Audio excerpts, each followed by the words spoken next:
He's not here, Ron. Okay, I guess we'll get started with check-ins and welcome to the February OCRA meeting. Um, Take it away, Mike. This is not Mike. This is Paul. N2XNF from Butler. Dave, NA4VY from Evan. Dan, KR4UB, Southwest Orange County. Ryan, N7RYN, Mebane. Dave, K4DJW, Rougemont. I'm Chris, K5ABB here in Eflin. I'm Bob, W4FK, and I'd like to take a minute to thank Matthew for getting me a card and a gift for my past birthday, the 3rd. And I know you're all thinking, man, I should have done that too. The good news is I'm extending the grace period for the rest of the year. Hey, I'm another Dave, KN4QOT, Hillsborough. And yet another Dave, W4SAR, Efland. Sherry, WB4OSU from Mebane. Aurora, KN4BXB from Hillsborough. This is Ken, KO4DHJ, Durham. Karen, KD4YJZ, Eflin. I'm Ron, KO4RON, Pittsburgh.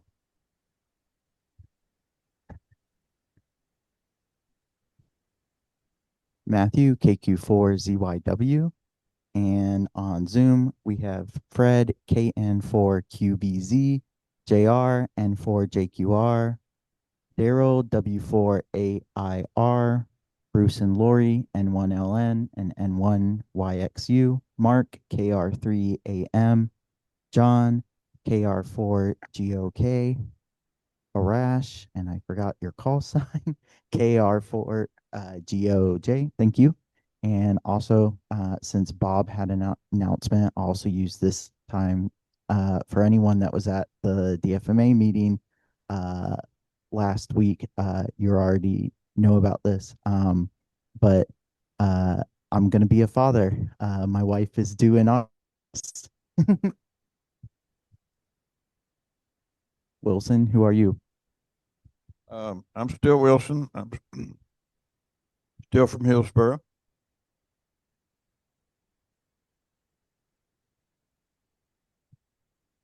And I don't remember if I said it to start with. I'm Boyd, KO4GJO, Hillsborough. And I'm up first on the presentation.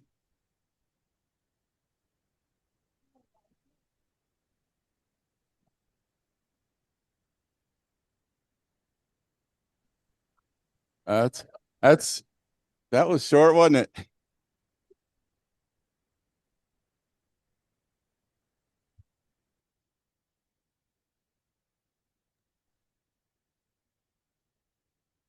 Next slide.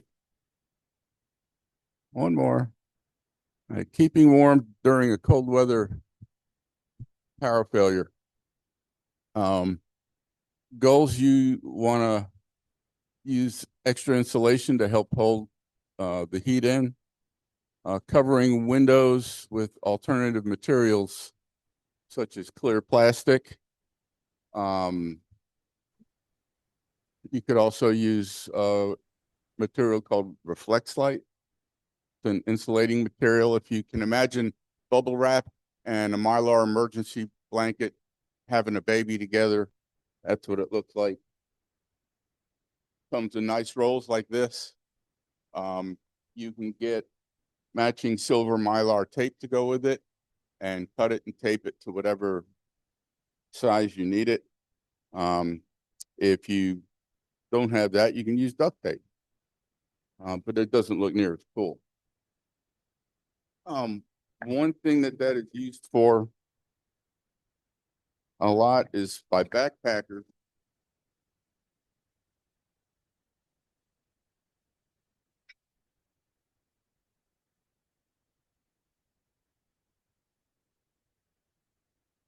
will use it to make homemade, cozies for their drinking mugs or pots. For when they're using dehydrated meals, when they're rehydrating it, you can put it in here. That insulation will help keep it warm.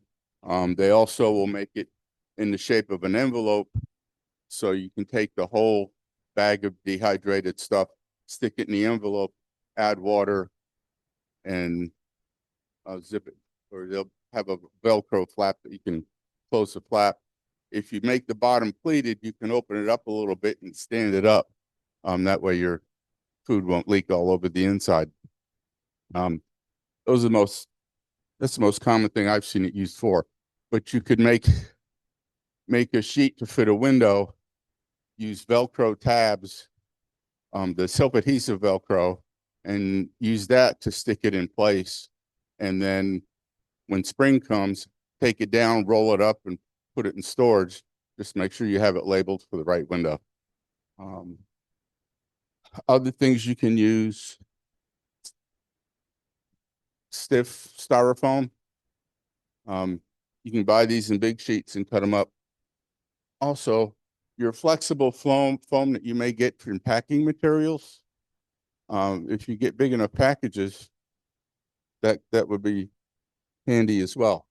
You could also just take either a towel or a beach towel or a blanket, anything to hang in front of the windows to keep the air from cooling off as it goes by that cold glass. You want to seal gaps around doors. If you can do that ahead of time, you can use fancy sealing tape and stuff. And yeah, if you can't, you can just take towels, lay them across the bottom of the doors. If your door gaps are as big as mine, that's a significant amount of heat loss. And also bugs coming in and stuff. One thing they'll tell us is to set up a central haven or safe. They call it safe haven, but a central room where everybody gathers to consolidate heat. And instead of having everybody going to sleep in their individual bedrooms, have everybody sleep, in the living room. So you're collecting all that body heat together. Also using plastic sheeting to hang over open doorways where you don't actually have a door that you can close. Hanging sheets up of plastic to stop the airflow will retain the heat into smaller areas. And the bigger your house is, the more important this concept is. Next slide. And in a situation like this, you want to treat it just like a winter camping trip. You want to layer your clothing. You want to sleep in clean, dry clothes, because the clothes that you wear during the day are going to retain moisture. And that's going to make you colder when you go to sleep.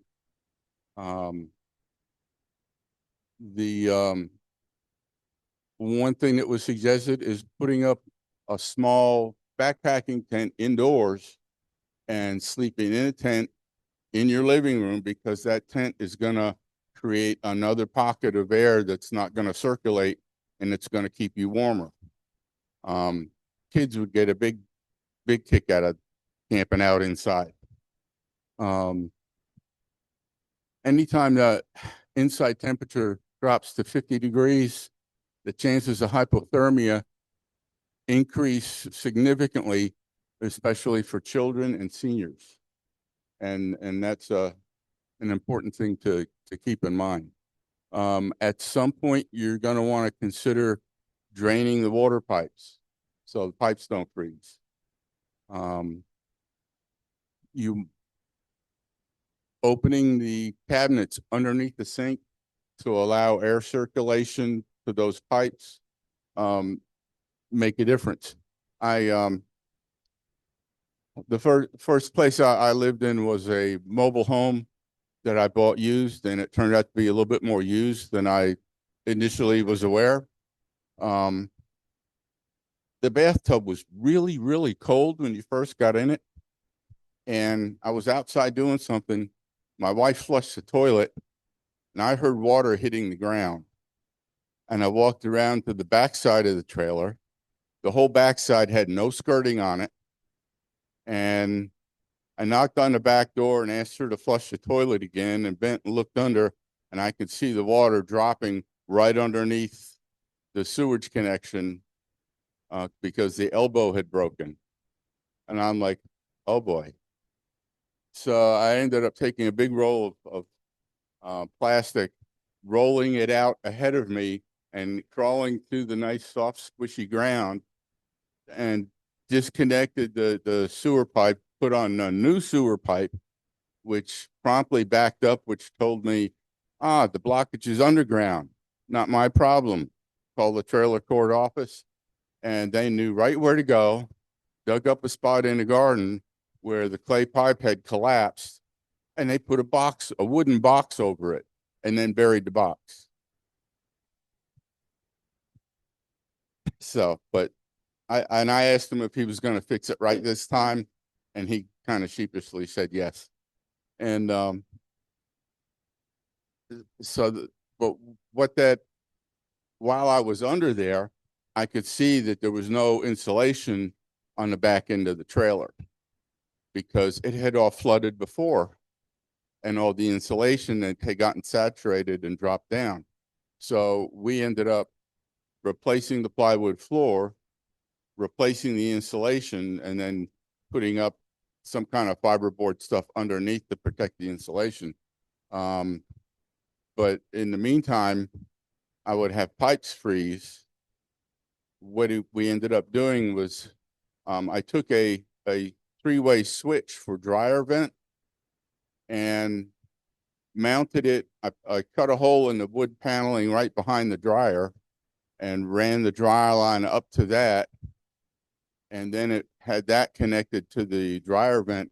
So I could either vent the dryer normally, which I would do for wet clothes, but anytime the pipes froze, I would flip the switch, run the dryer with no clothes in it, and blow all that hot air back into the mechanical area where the hot water tank was, which was connected to the bathtub.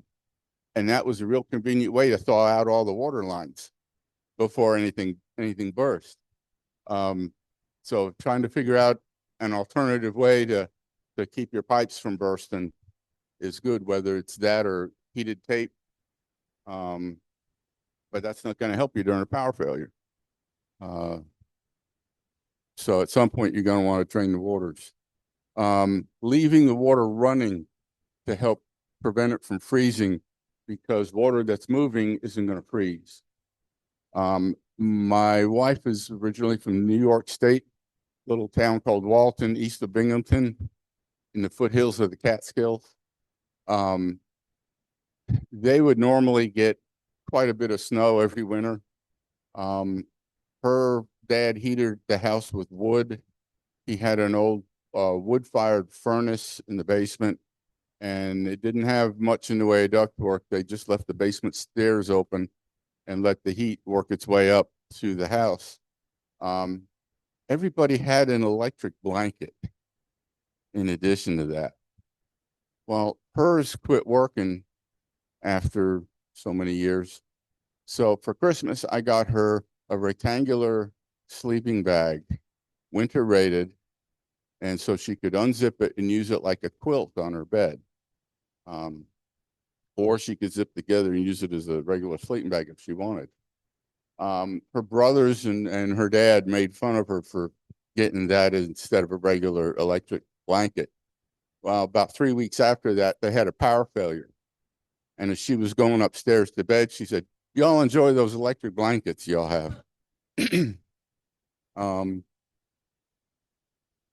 So if you can find multiple ways of keeping warm rather than just relying on electricity, that's to your advantage. Let's see. managing sunlight. If you can make your safe haven in an area that's well lit during the day, then that sunlight will actually do a tremendous amount to helping heat up at least that one small area, if not the whole house. Other heat sources that are can be used inside, the buddy heaters that you see that sportsmen use, they're actually designed for interior use. But anything that you do use, you want to make sure that you have adequate ventilation for it. And you don't want to use the kitchen oven to heat the whole house. That's going to lead to big problems. Either with, you want to be aware of carbon monoxide concerns. So you're going to have to make sure you have adequate ventilation in there. No in and out. When my kids were toddlers, about 4 or 5, we made a trip up to Minnesota to visit an uncle who was formerly a detective on San Diego Police Department. Before that, he was a drill instructor in the Marines. And the kids were being kids and kind of going in and out. And he, in his drill instructor voice, went to the door and opened it and said, "No in and out. Either go in or go out, but stay there." They went and used the front door. They're not done. But the less you open doors, the more you're going to retain the heat. In the case of your refrigerator or freezer, the fewer times you open it, the longer the food's going to last. Refrigerator will be good for about 4 hours, and freezer is usually good for 24 to 48 hours, depending on the nature of it. A chest freezer is going to last longer than a upright freezer, because every time you open the door on an upright, all that cold air comes out. But with the chest freezer, it's going to retain the cold air. Do I have a slide after this? Nope. Okay. That about sums it up, just to throw some ideas of different things you can think about and work on. I know my father-in-law would always staple plastic around windows on the inside every year in the fall, to get ready for winter coming. And any rooms that were not in use, the doors stayed closed. Any room you wanted the heat get into, you left your door open at night. So anyway, that about sums up my presentation. Any questions? Yes, sir.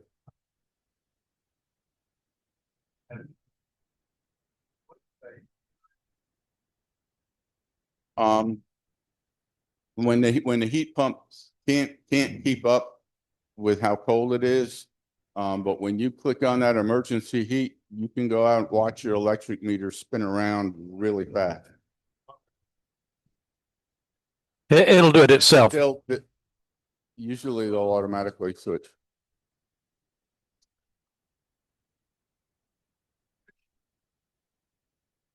Yeah. Yes.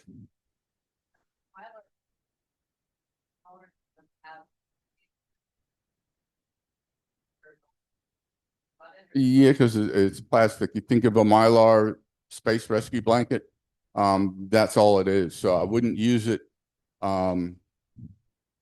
as far as putting it on anything that's hot. Is just using it to pour boiling water in it to rehydrate a dried meal. That would be fine. That's no problem. I have a war story. Arash had a comment for another suggestion: hot water bottle with linen.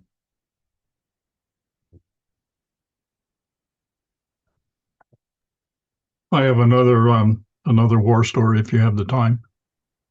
I was using an electric heater in my shack, And that was keeping it comfortable. But then in another conversation, I was having all kinds of noise on the signal. Couldn't figure it out.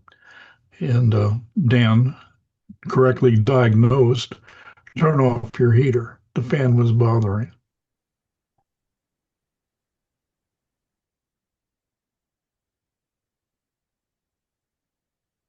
Okay, well, that'll wrap it up for this topic.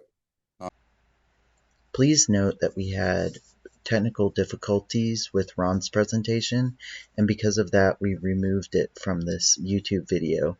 If you have any questions, please feel free to contact the club at ncocra@ocra.org. Thanks. Hello, I'm Aurora. I'm one of your officers and outreach coordinator and wrangler of weekend activities, I guess. Speaking of weekend activities, there is a survey out. Many of you have responded to it. Thank you for everyone who has. If you haven't responded to it, I will resend it once after this meeting. You have until February 15th to fill it out. And if you have a strong opinion on activities you want to vote on, such as we're going to have another build day, we're going to build some type of antenna or maybe a kit, you can vote on what you want to do for that. You can, we're going to have possibly a POTA day if you're interested in that or interested in some other activities, such as maybe doing a moon bounce, EME, or other things like that. You can respond on the survey and then you will be contacted appropriately to participate in such activity. Whatever gets the most votes for a build day, we'll have that probably this spring or in the fall, kind of a few months on either side of field day so that we don't encroach on that. And we will planning on having a POTA day. The date is TBD, but probably late April or early May.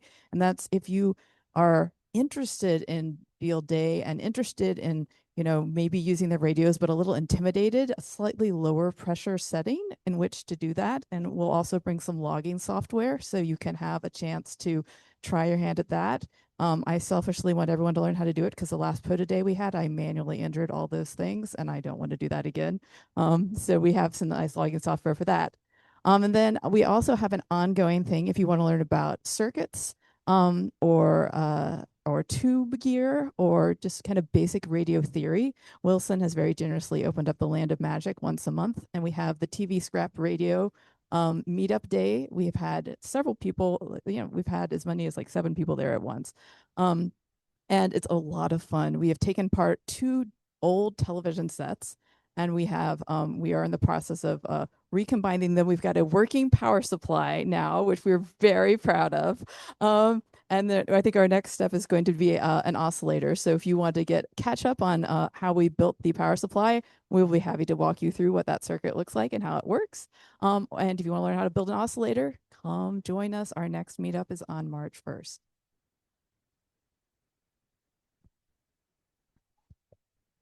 Rosh, first question is about the satellite and then where are all these events announced? Are they announced on the OCRA website? I know usually we use the groups.io email for some announcements. I think the TV one is kind of private, but if you're okay, I can start putting the dates out on the groups.io chat, like the email thing. Yeah, if you're interested in the TV Scrap Radio project, I do have like a separate mailing list just so I'm not spamming everyone who isn't interested in it. But if people want, if people who are more casually interested who just want to hop by, I can also forward it to the Reflector. But if you get on the custom group list for people who are really dedicated and want to come to almost every session, you get to vote on when the next session is. So you can email me and I'll put you on that list, and then you can vote on when you want the next session to be based on your schedule. And the one that gets the most votes for the month is when we do it. But yes, that's a great idea. I'll start letting people know on the Reflector in case there are people who wanted to casually stop by for that. We will announce all the dates. I'm sure we'll put it on the website too for things like the POTA day and the build day. But we will put announcements out on the Reflector, and I'll probably, multiple ones because, for something like a build day, I'm going to be soliciting people to bring things like soldering irons and tools and that kind of stuff, depending on what we're making. And there'll be a lot of organization involved. So if you're not aware of it, it's because you just don't read your Reflector emails. I will say if you want to get most of these all in one bunch is to become a member of the Durham FM Association, because I'm writer of the newsletter and I tend to include a lot of the events and other happenings with both DFMA and OCRA. So that's a little plug right there.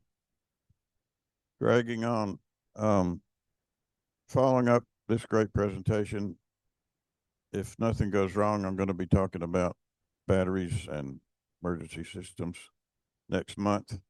So I hope it will be exciting enough to bring you out.